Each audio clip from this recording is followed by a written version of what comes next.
Elizabeth the Queen, Kehidupan Sang Ratu Modern, karya Sally Bedell Smith. Yuk, ikuti berbagai momen paling bersejarah dalam kehidupan Ratu Elizabeth II. Britania yang kita kenal sekarang berbeda banget dengan Britania 70 tahun yang lalu. Seandainya kamu bisa kembali lagi ke awal tahun 50-an, kamu akan menyaksikan sendiri bagaimana bangsa ini berjuang memulihkan diri dari sisa-sisa kehancuran yang disebabkan oleh Perang Dunia Kedua. Saat itu, Britania adalah kekuatan dunia industri dan masih memiliki imperiumnya. Meski perlahan-lahan imperium itu mulai terkikis. Sekarang, kalau kamu kembali lagi ke abad 21, kamu akan menyadari perubahan Britania yang luar biasa. Masyarakat di sana multibudaya. Artinya, Britania adalah pemimpin dunia dalam hal budaya, bukan industri berat. Saat ini, Imperium Britania sudah nggak ada lagi, dan penduduk Britania sudah nggak lagi memedulikan otoritas. Bahkan, mereka juga mengejek dan menertawakan politisi. Singkatnya, Britania sekarang berbeda dengan Britania tahun 1952 lalu. Tapi, ada satu aspek penting yang nggak berubah sejak saat itu sampai sekarang, yaitu Ratu Elizabeth II. Selama lebih dari 70 tahun, sang ratu harus menjaga keseimbangan antara kejayaan dan kejatuhan. Pada satu sisi, dia harus menjadi sosok yang hebat, hampir seperti manusia super, karena dia adalah simbol sejarah dan tradisi Britania. Tapi di sisi lain, dia juga harus bisa menjadi manusia biasa, sama seperti rakyatnya, tapi nggak sama-sama banget. Ratu mempunyai peran yang cukup unik di kehidupan modern. Kita tahu dia berkuasa, tapi dia nggak memerintah. Dia bahkan nggak bisa memberi suara dalam pemilihan, nggak bisa hadir sebagai saksi dalam persidangan, dan dia juga nggak bisa mengubah agamanya. Tapi terlepas dari kurangnya kekuatan itu, dia bisa menjadi sosok yang berpengaruh pada rakyat dengan menjadi tumpuan, hidup dalam prinsip kesatuan, pelayanan, dan martabat. Dalam Noise Book ini, kita akan mengungkap berbagai peristiwa penting, mulai dari pengangkatan dirinya pada tahun 1953 hingga perayaan Diamond Jubilee di tahun 2012. Dengan mendengarkan Noise Book ini, kamu akan mengetahui seperti apa rasanya menjadi ratu yang memiliki tahta, bagaimana Elizabeth bereaksi terhadap penyusup di kamarnya, dan kenapa Annus Horribilis sangat mengerikan. Menjadi ratu.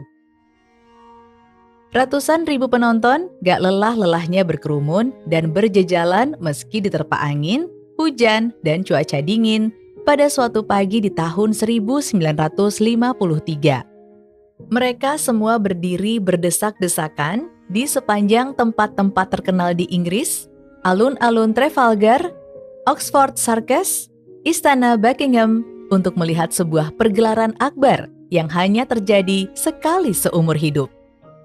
Acara itu gak lain dan gak bukan adalah prosesi penobatan Ratu Elizabeth II. Lebih dari setahun sebelumnya, ayah Elizabeth, George VI, meninggal dunia dalam tidurnya. Dan mulai detik itu juga, Elizabeth sudah menjadi ratu. Perdana Menteri Winston Churchill memberikan tanggapannya atas peristiwa itu. Dia menggembar-gemborkan era mendatang bernama Zaman Elizabeth Baru. Perkataan Churchill itu terdengar seperti angin segar bagi publik. Di tengah-tengah perjuangan Britania dalam menghadapi segala kerugian, sisa kehancuran Perang Dunia Kedua, dan rasa takut akan perluasan komunis pada Perang Dingin. Kalau ada sosok besar yang sangat berperan dalam persiapan penobatan Elizabeth, Sosok itu pastilah Winston Churchill. Bahkan gak berlebihan kalau dibilang bahwa dia adalah pemandu sorak Elizabeth yang paling bersemangat. Bagaimana enggak? Sang British Bulldog itu sudah mengenal Elizabeth ketika Elizabeth masih berusia 2 tahun.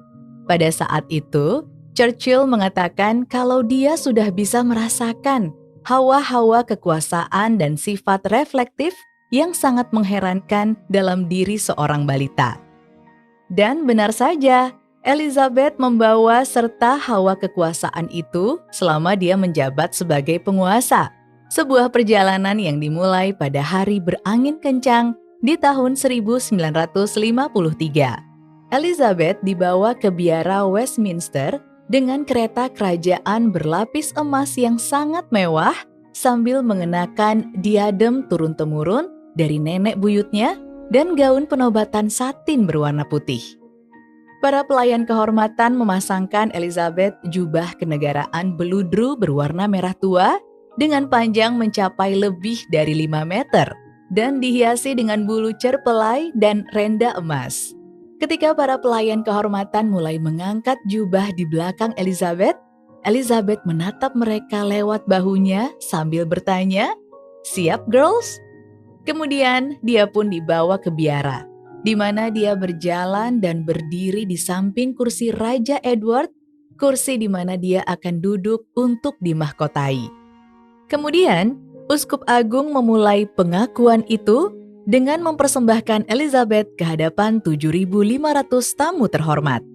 Setelahnya, Elizabeth mengucap sumpah penobatan di mana dia berjanji untuk menghormati hukum Britania Raya beserta seluruh wilayah dan kerajaannya. Habis itu, dimulailah sesi yang paling spiritual dalam upacara tersebut, yaitu pengurapan. Jubah, sarung tangan, perhiasan, dan diadem Elizabeth dilepaskan. Dia mengenakan pakaian putih polos dengan rok lipit yang membuatnya terlihat seperti sosok muda dan rentan, walau memang pada saat itu Elizabeth masih berusia 25 tahun. Uskup Agung Canterbury menuangkan minyak suci dari ampula emas ke dalam sendok emas perak dan mengurapi Elizabeth. Kemudian, jubah penobatan seberat 16 kg yang terbuat dari kain tenun emas kaku dikenakan padanya. Pakaian ini menandakan bahwa Tuhan telah menguduskan Elizabeth untuk melayani rakyatnya sampai mati. Di antara kerumunan, putra pertama Elizabeth, Pangeran Charles yang saat itu berusia 4 tahun, menyaksikan dengan mata terbuka lebar. Dia duduk di antara neneknya, sang ibu suri, dan tantenya, adik perempuan Elizabeth, Putri Margaret. "Lihat itu Mami," kata Charles pada neneknya, yang menatap putrinya dengan raut wajah sedih bercampur bangga. Sementara itu, Margaret menahan tangis. Dia merasa seolah dia kehilangan kakak perempuannya karena kakaknya harus mengemban semua kewajiban kerajaan yang penting ini dalam waktu yang begitu cepat, sebelum dia benar-benar pulih dari kehilangan ayah tercintanya. Dengan mengenakan jubah emas, Elizabeth diberikan berbagai tanda kebesarannya seperti gelang emas, cincin penobatan, tongkat kerajaan, dan bola yang berhiaskan permata berharga di atasnya. Uskup Agung memberkati mahkota emas murni itu, mengangkatnya tinggi-tinggi, dan kemudian meletakkannya di atas kepala Elizabeth. Tembakan meriam meledak di Taman Hyde dan Menara London. Sementara teriakan-teriakan "Tuhan jaga Sang Ratu" terdengar sampai keluar dari dalam biara. Dan Elizabeth II pun secara resmi menjadi Ratu baru Britania. Para Perdana Menteri Ratu. Menjadi seorang ratu membuat Elizabeth dihadapkan dengan situasi yang berubah dan selalu tetap secara bersamaan.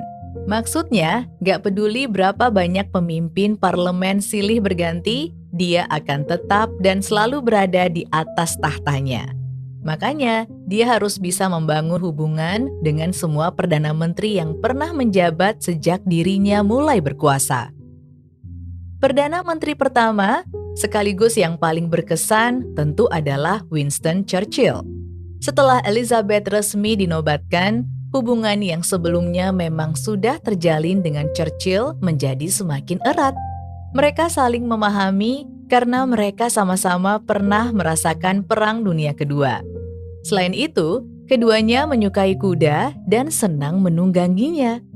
Mereka sering membahas topik kesamaan mereka itu dalam pertemuan mingguan mereka setiap Selasa malam. Churchill menyerahkan jabatan Perdana Menterinya saat dia berusia 80 tahun 1955. Setelah tubuh tuanya mulai melemah dan rentan pikun. Pada makan malam perpisahannya, Churchill bersulang dengan Ratu sambil menyebutnya sebagai bintang muda yang bersinar, dengan tujuan-tujuan suci dan kehidupan yang bijaksana juga ramah. Setelahnya, Elizabeth menulis sebuah surat kepada Churchill yang berisi, kalau nggak ada Perdana Menteri lain yang bagi saya dapat menggantikan posisi Perdana Menteri saya yang pertama. Semenjak masa jabatan Churchill dan setelahnya, para Perdana Menteri Elizabeth adalah tokoh-tokoh dari Partai Konservatif. Anthony Eden, Harold Macmillan, Oleg Douglas Home. Sementara itu, Partai Buruh yang merupakan partai sayap kiri Britania Raya belum pernah memenangkan kursi Perdana Menteri sampai dilantiknya Harold Wilson pada tahun 1964. Sebagai seorang ratu, Elizabeth harus mengesampingkan kecenderungan politik yang diyakini Perdana Menterinya. Namun, perbedaan Wilson dari para pendahulunya itu sempat menciptakan beberapa momen yang lucu. Misalnya, setelah Wilson menerapkan kebijakan yang disebut kontrak sosial untuk serikat buruh, salah satu pegawai ratu berkata kalau nama kebijakan itu bagus untuk dijadikan nama kuda-kudanya. Ratu menanggapi ucapannya itu dengan tatapan suram. Terlepas dari ketidakcocokan yang nyata antara Wilson dan institusi kerajaan, menurut Ibu Suri, Wilson menyatakan akan melakukan segalanya untuk ratu setelah 3 bulan pertemuannya dengan Elizabeth. Kalau Churchill memberikan sosok ayah pada Elizabeth, hubungannya dengan Wilson terasa lebih seperti persahabatan. Wilson gak nyangka dia bisa merasa rileks dan tanpa beban ketika berada di dekat sang ratu. Dan Elizabeth pun tertarik untuk mendengarkan apa yang dikatakan Wilson. Bertahun-tahun kemudian, pada tahun 1978 sampai 1979, Britania Raya mengalami peristiwa yang disebut Winter of Discontent atau musim dingin yang penuh ketidakpuasan. Perdana Menteri kala itu, James Callaghan, yang juga berasal dari Partai Buruh, berjuang untuk membangkitkan kembali ekonomi Britania yang mandek. Suhu yang merosot tajam menjadi salah satu cuaca terdingin yang pernah tercatat. Dan para pengunjuk rasa berjumlah besar melumpuhkan negara.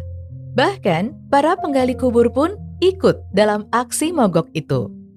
Jadi, gak mengejutkan kalau di pemilihan umum tahun 1979, Partai Konservatif bisa menang dengan mudah dan menjadikan Margaret Thatcher sebagai Perdana Menteri yang baru sekaligus wanita pertama yang pernah menjabat posisi tersebut. Mungkin pemikiran Thatcher ada benarnya. Saat 27 tahun yang lalu, dia pernah mengirim surat kalau pengangkatan Elizabeth sebagai penguasa bisa membantu menghapuskan prasangka terhadap wanita yang bercita-cita untuk meraih kedudukan tinggi. Thatcher dan Elizabeth memiliki beberapa kesamaan. Pertama, hari kelahiran mereka hanya berbeda 6 bulan, sehingga membuat mereka memiliki pengalaman yang kurang lebih sama. Ditambah lagi, keduanya adalah seorang ibu, dan di saat bersamaan juga berperan sebagai wanita profesional pekerja keras yang menemukan berbagai cara untuk bisa maju di dunia yang didominasi pria. Namun, ada juga beberapa hal yang membuat keduanya berjarak. Thatcher nggak begitu paham sama humor ratu. Dia juga cenderung mendominasi percakapan dan suka menceramahi orang-orang. Nah, ratu nggak suka akan itu. Kedua wanita ini enggan membicarakan perasaan mereka. Jadinya, mereka susah untuk mempunyai hubungan yang lebih dalam dan personal. Thatcher sangat menghormati ratu. Menurut diplomat Charles Powell, gak ada satu orang pun yang bisa menekukkan lutut lebih rendah daripada Margaret Thatcher. Meski begitu, baru 3 bulan menjabat, Thatcher sudah cekcok dengan ratu. Saat itu, pemerintah minoritas kulit putih di wilayah Britania Rhodesia sedang dalam ancaman pasukan gerilya mayoritas kulit hitam yang dipimpin oleh Marxis Robert Mugabe. Karena khawatir, Thatcher berusaha mencegah ratu untuk menghadiri konferensi perdamaian yang diadakan di sana. Tapi, Elizabeth bersikeras untuk tetap datang. Dia selalu berpihak pada negara-negara persemakmuran, meskipun dia nggak pernah bisa mengatakan hal itu secara langsung. Dia juga khawatir kalau negara-negara Afrika lain ikut mencoba meninggalkan persemakmuran. Namun, hal itu bisa dicegah seandainya pasukan mayoritas kulit hitam yang dipimpin Mugabe diperbolehkan mengambil alih pemerintahan Rhodesia. Ratu mengunjungi beberapa negara itu, termasuk Tanzania, Malawi, Botswana, dan Zambia, sebelum melanjutkan perjalanannya ke konferensi di Rhodesia. Pada malam konferensi, Elizabeth begadang sampai tengah malam sambil berbicara dengan beberapa kepala negara. Salah satu delegasi Nigeria menyatakan kepercayaannya kalau intervensi ratu bisa meyakinkan organisasi itu. Di balik layar, Elizabeth terus berbicara secara pribadi dengan para pemimpin Afrika di bungalow-nya. Elizabeth menyampaikan simpati atas mereka dan menunjukkan kalau dia sangat paham akan masalah yang mereka hadapi. Hal ini membuat para pemimpin terkesan dan merasa kalau ratu benar-benar peduli. Dengan melakukan hal itu, ratu berhasil meredakan situasi dan memungkinkan Thatcher untuk memfasilitasi Lusaka Accord dengan lebih baik yang menyerukan konferensi konstitusional di London akhir tahun itu. Kehadiran ratu telah memperbaiki semuanya. Ratu Elizabeth II adalah sosok yang selalu tenang di tengah badai. Juni 1981, Ratu lagi asik menikmati parade ulang tahunnya di bawah sinar matahari sambil duduk di atas kuda betina hitamnya yang berusia 19 tahun Bermis. Kuda itu merupakan hadiah dari Angkatan Kepolisian Kerajaan Kanada. Perayaan itu hanya berjarak beberapa minggu dari pernikahan putranya Charles bersama Lady Diana Spencer. Mereka berpacaran dalam waktu singkat 1 tahun sebelumnya saat diadakannya pesta rumah di Sussex. Pers dan publik langsung jatuh hati dengan Diana yang cantik, pemalu, dan karismatik. Tapi hubungannya dengan Charles sebenarnya sudah nggak begitu bagus sejak awal. Masa kecil Diana yang sulit memberikannya luka mendalam yang membuatnya memiliki ketidakstabilan emosional, kecenderungan untuk berbohong, dan perilaku obsesif. Meski begitu, pada momen perayaan ulang tahun Ratu, keadaan sedang baik-baik saja. Ratu sudah latihan teknik menunggangi kuda dengan duduk menyamping setiap hari selama 2 minggu menuju perayaan ulang tahunnya. Dengan mengenakan tunik merah penjaga barat dan rok berkuda berwarna biru dongker, dia duduk tegak sempurna di atas pelana dengan kendali di tangan kiri dan tali kekang di tangan kanan. Charles dan Philip berkuda di belakangnya bersama para anggota kavaleri rumah tangga. Tapi, tepat sebelum pukul 11 pagi, Saat Ratu berbelok kanan ke arah lapangan parade, terjadi hal yang enggak terduga. 6 suara tembakan berdesing dari tengah kerumunan. Karena kaget, kuda Ratu jadi berlari lebih cepat, tapi Ratu bisa mengendalikannya dengan anggun. Dengan tetap sangat tenang, Ratu berhasil menenangkan Burmese dengan menarik 2 tali kendalinya. Sementara itu, para penjaga dan orang-orang di kerumunan sibuk menangkap si penembak. Untungnya, tembakan itu berisi peluru kosong. Kejadian itu bukan satu-satunya momen di mana Ratu harus menenangkan kuda yang terkejut di tengah-tengah acara penting. Hampir tepat 1 tahun kemudian, yaitu Juni 1982, Ronald dan Nancy Reagan datang ke Kastil Windsor untuk mengunjungi Ratu dan Pangeran Philip sebagai tamu pribadi. Mereka adalah pasangan presidensial Amerika pertama yang pernah bermalam di Kastil Windsor. Puncak dari kunjungan itu adalah momen menunggang kuda antara Presiden Reagan dan Ratu. Momen itu merupakan kesempatan berfoto yang bagus bagi sang pemimpin Amerika. Pada pukul 9.30 pagi, Ratu dan Presiden menaiki kuda mereka. Ratu kembali menunggangi Burmese, sementara Presiden menunggangi kuda jantan berusia 8 tahun bernama Centennial. Keduanya memilih untuk nggak pakai helm. Kedua pemimpin itu berkuda selama 1 jam, menyapa para petani di ladang dan melambai pada orang-orang yang melihat mereka. Ada satu waktu di mana Presiden Reagan terlalu fokus melambaikan tangan sampai-sampai dia nggak sadar kalau dia mengarahkan kudanya ke air. Ratu pun refleks mengambil tali kendali kuda Reagan dan mulai menuntun kuda itu ke arah yang benar. Reagan pun berkata, "Sang Ratu sangat menguasai hewan itu." Terlepas dari kecelakaan kecil tersebut, hari itu menjadi momen berharga yang membentuk persahabatan yang tulus, mendalam, dan langgeng antara keluarga kerajaan Britania dan keluarga Reagan.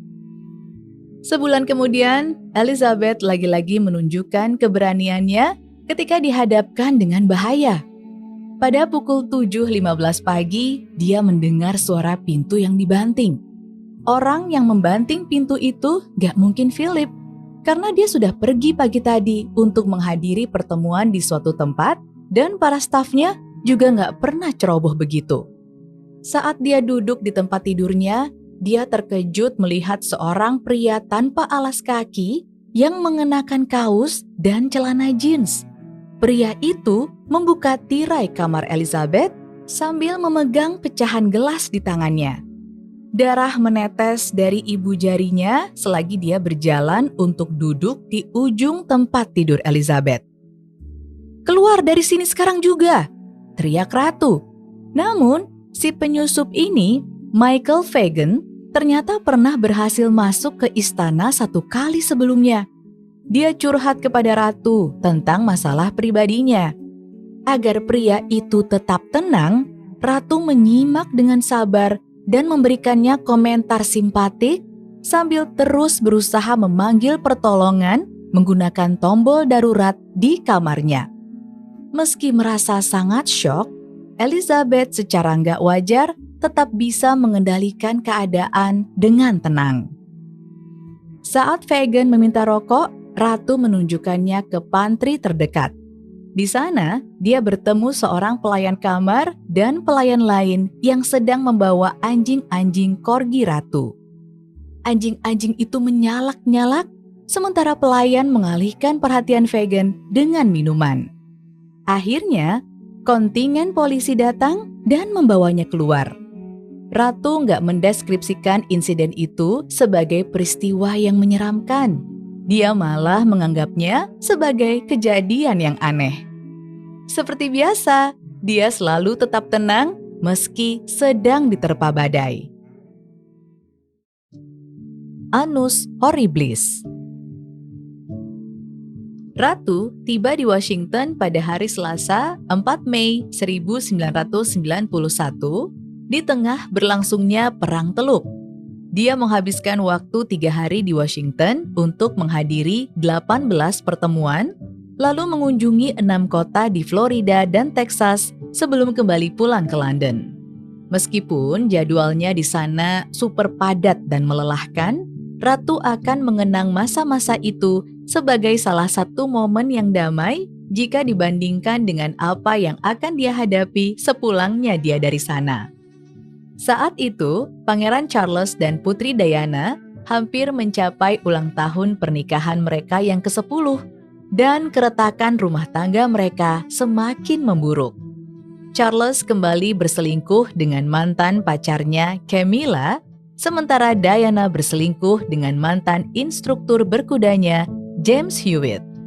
Berita di media sudah sangat panas, tapi ternyata api drama itu bisa berkobar lebih besar lagi. Andrew Morton, penulis tabloid Sun, mulai menulis buku yang mengungkap drama kerajaan dengan Putri Diana sebagai mata-mata rahasianya. Sementara itu, putra ratu yang lebih muda, Pangeran Andrew, beserta istrinya kala itu, Sarah Fergie Ferguson, tengah sibuk berpesta di rumah besar mereka seharga 3,5 juta pound sterling. Saat Andrew sedang gak di rumah, Fergie menikmati liburan mewah di luar negeri, misalnya ke Maroko, Swiss, Perancis, dan kadang-kadang sambil ditemani oleh miliarder Amerika Steve White.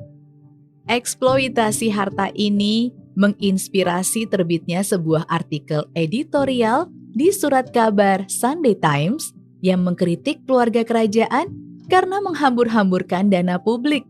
Ditambah lagi dengan fakta kalau ratu gak perlu membayar pajak, sebuah keuntungan yang selalu dia nikmati. Pada waktu Natal, Andrew dan Fergie berkata pada ratu kalau mereka mau berpisah. Lalu, gak sampai sebulan kemudian, tersebarlah foto Fergie bersama White saat sedang di Maroko. Andrew langsung membawa pengacaranya dan perpisahan mereka resmi diumumkan pada Maret 1992. Namun, situasi terburuk masih belum terjadi. Juni 1992 adalah momen yang menandakan 40 tahun kedudukan Elizabeth sebagai pemegang tahta. Harusnya, bulan itu akan diisi oleh berbagai perayaan dan penghormatan. Tapi, sebelum semua itu sempat terlaksana, Sunday Times menerbitkan kutipan pertama dari buku Andrew Morton yang berjudul Diana, Her True Story. Buku itu mencakup hingga hal paling sensitif tentang permasalahan emosi Diana dan menggambarkan Charles sebagai sosok yang gak setia dan gak peduli, serta menggambarkan keluarga kerajaan sebagai keluarga yang benar-benar berbeda dan hampir terasa sangat asing. Diana berbohong dan bersikeras kalau dia nggak terlibat dalam penulisan buku itu. 1 hari sebelum buku itu resmi dirilis, Charles dan Diana bertemu dengan Ratu dan Pangeran Philip. Charles nggak banyak berkata, tapi Diana sudah menangis dan terus mengulang-ulang kalimat kalau dia nggak membantu si penulis buku. Pembahasan tentang perceraian pun muncul, tapi Elizabeth dan Philip menasihati pasangan tersebut untuk tetap bersama dan belajar untuk berkompromi. Keesokan harinya, Diana dan Charles diminta untuk datang kembali, tapi Diana nggak menampakkan batang hidungnya. Dia justru mengepak semua barangnya dan meninggalkan Kastil Windsor. Pangeran Philip tergerak untuk menulis surat pada Diana dan memberikan nasihat pernikahan. Surat itu adalah surat pertama dari serangkaian panjang surat menyurat antara Philip dan Diana. Diana tampak tulus menghargai nasihat Philip, tapi Philip nggak berhasil mengubah pikiran Diana. Drama Fergie dan Andrew pun ternyata masih jauh dari akhir. Pada tanggal 20 Agustus, Fergie tertangkap foto sedang bersantai tanpa mengenakan atasan di French Riviera bersama kedua anaknya, dan penasehat keuangannya, John Bryan. Foto-foto lainnya menunjukkan Bryan sedang mencium jari kaki Fergie dan memeluknya di depan salah satu anaknya. Pemandangan itu sangat mencoreng nama seluruh keluarga kerajaan dan terutama Fergie. Fergie meminta maaf pada ratu yang murka, dan dia dilarang kembali ke tanah milik keluarga Skotlandia di Balmoral selama 16 tahun. 4 hari setelah skandal Fergie merebak, Diana kembali muncul di berita. Tabloid Sun menerbitkan sebuah artikel dengan judul "Hidupku adalah siksaan" yang dikutip dari percakapan telepon yang direkam diam-diam antara Diana dan seorang temannya bernama James Gilby. Selama percakapan itu, Gilby sering memanggil Diana dengan panggilan sayangnya Squeegee, dan Diana mengutarakan berbagai komentar pahit dan merendahkan tentang keluarga kerajaan. Semua kekacauan itu mencapai puncaknya pada Jumat 20 November saat ulang tahun pernikahan Ratu dan Philip yang ke-45. Pada pagi hari, Pangeran Andrew menelpon Ratu untuk memberitahu kalau sebagian Kastil Windsor kebakaran. Api itu merusak 9 ruang utama dan lebih dari 100 ruangan lainnya. Ratu melihat kebakaran itu sebagai bentuk hukuman sang ilahi atas perilaku keluarganya. Biaya perbaikan kastil diperkirakan mencapai 20 hingga 40 juta pound sterling. Beberapa hari setelah kebakaran, Ratu hadir di Guildhall di kota London dalam pertemuan makan siang untuk menghormati 40 tahun tahtanya. Suaranya serak karena menghirup asap, dan dia juga sedang menderita pilek parah dan demam sampai lebih dari 38 derajat. Dalam pidatonya, dia mengakui kalau tahun 1992 bukanlah tahun yang akan kukenang dengan hati yang senang. Dia lalu melanjutkan, menurut kata-kata dari salah seorang korespondenku yang simpatik, tahun ini merupakan Annus Horribilis, istilah yang sangat akurat menggambarkan masa-masa itu. Dalam bahasa Latin, Annus Horribilis bermakna tahun yang mengerikan. Diamond Jubilee. Saat itu adalah hari yang sangat dingin dengan salju menutupi setiap permukaan yang terlihat. Ratu sedang berada di Norfolk, Inggris, untuk menerima pidato dari wali kota setempat. Tepat 60 tahun sebelumnya, ayahnya, George ke-6, meninggal dunia dan mewariskan mahkota kerajaan kepada putri sulungnya. Hari itu menandakan Diamond Jubilee Ratu Elizabeth II tahun 2012 dan pidato wali kota menandai dimulainya perayaan untuk menghormati tahun-tahun pelayanan Elizabeth yang panjang. Setelah mendengar pidato wali kota, Elizabeth mampir ke sekolah yang ada di dekat sana, di mana anak-anak menampilkan pertunjukan dan merayakan Diamond Jubilee Elizabeth dengan 3 sorakan. Minggu depannya, Ratu memberikan pidatonya sendiri di Istana Lambeth, yang merupakan pidato besar pertamanya di tahun perayaan Jubilee. Lokasi pidatonya gak kalah penting, yaitu di rumah Uskup Agung Canterbury. Tempat itu memberi upacara tersebut suasana keagamaan yang kuat, sesuai dengan para tamu utama yang datang, yaitu 9 pemimpin dari kepercayaan yang paling banyak dianut di Britania. Secara spesifik, Elizabeth menekankan peran gereja Inggris dalam membina toleransi dan kerjasama di Britania Raya yang semakin beragam.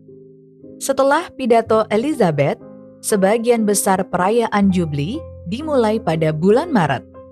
Anak-anak dan cucu-cucunya dikirim ke seluruh dunia sebagai perwakilannya, menghadiri berbagai acara, dan mengikuti tur. Mereka juga diminta untuk menemani Elizabeth mengunjungi 10 daerah di Britania Raya selama 5 bulan. Dengan melibatkan para keturunannya dalam perayaan, Ratu sebenarnya memberikan aba-aba pada mereka tentang meningkatnya peran yang akan mereka jalani dalam setiap urusan kerajaan di tahun-tahun mendatang. Kemudian, terjadilah momen berharga pertama yang mempertemukan Ratu dengan Camilla, istri Charles, dan Catherine, istri Pangeran William.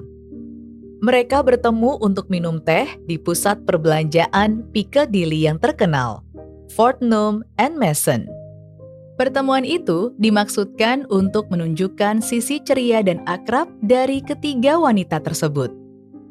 Pada titik ini, dukungan untuk monarki hampir mencapai titik tertinggi sepanjang masa. Melihat hasil yang positif ini, perencana ratu merasa percaya diri untuk menggelar tur regional di Inggris Utara yang adalah anti-monarki, khususnya di Leicester. Kota utara adalah kota di Inggris yang paling beragam budayanya. Hal itu kemudian dijadikan kesempatan untuk merayakan meningkatnya multikulturalisme bangsa. Beragam pertunjukan dari beragam budaya ditampilkan di sana, termasuk diantaranya adalah penari Bollywood, penabuh genderang Sikh, paduan suara wanita Zimbabwe, penari payung Tiongkok, dan kebaktian gereja Anglikan tradisional. Pada tanggal 20 Maret, Ratu berpidato di kedua majelis parlemen di Westminster Hall yang berusia 900 tahun. Itu adalah kali ke-6 dia melakukannya sepanjang masa pemerintahannya. Ratu mengakui kekuatan dan dedikasi suaminya kepadanya, juga komitmen anak-anaknya untuk menjadi perwakilannya ke luar negeri. Setelah menyelesaikan pidato, hadirin berdiri dan bertepuk tangan selama 1,5 menit. Pidato itu adalah pengakuan atas ketenangan, diplomasi, dan komitmen Ratu terhadap bangsa di mana dia sudah menjadi simbol atasnya selama ini. Pada bulan Februari 2022, Ratu Elizabeth II merayakan Platinum Jubilee-nya yang merupakan ulang tahun tahtanya yang ke-70. Dia adalah pemimpin kerajaan Britania pertama yang telah berkuasa dengan waktu sedemikian lama, mengalahkan rekor Ratu Victoria pada September 2015 silam. Setelah nanti dia meninggal, putranya Pangeran Charles akan mengambil alih tahtanya, dan kemudian akan dilanjutkan oleh cucunya, Pangeran William. Walaupun usianya sudah mencapai 90-an, Ratu masih mempunyai semangat yang tinggi dan mental yang tabah. Dia terus menjadi tuan rumah atas berbagai acara, menghadiri pertemuan, dan menjalankan tugas-tugas kerajaan. Walaupun anak-anaknya juga menjalani tanggung jawab yang semakin bertambah. Meskipun Elizabeth nggak bisa melarikan diri dari drama yang berputar di sekeliling orang-orang dekatnya, sang ratu dengan gayanya yang sangat Inggris selalu berhasil menghadapi segala masalah dengan sikap yang tegar dan tenang.